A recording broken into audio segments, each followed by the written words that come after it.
Hi, எல்லாருக்கும் வணக்கங்க. நான் இன்னைக்கு கீரையை பற்றி தாங்க சொல்ல போகிறேன். இது ஒரு வகையான கீரைங்க. இது என்ன கீரைன்னு சொன்னால் தவசிக்கீரைங்க. கீரைகளின் இளவரசின்னு சொல்லலாங்க.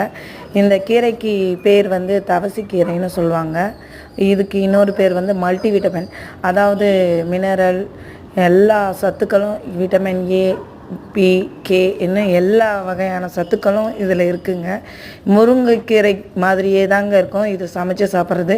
இதனோட இலைகள் பாருங்கள், கருவேப்பிலை மாதிரி தான் அந்த அமைப்பு வந்து இருக்குங்க. இதனோட பூக்கள் வந்து பிங்க் கலரில் வருங்க. அப்படியே கலர் சேஞ்ச் ஆகி கலர் வந்து க்ரீனாக மாறுங்க. இந்த மாதிரி இந்த கீரையை வந்து கட்டிங்ஸ் மூலம் வளைக்கலாம். நான் வந்து இது 20 லிட்டரு தண்ணி கேனில் தாங்க வச்சுருக்கேன். இது எல்லா கிளைமேட்டுக்கும் வளருங்க.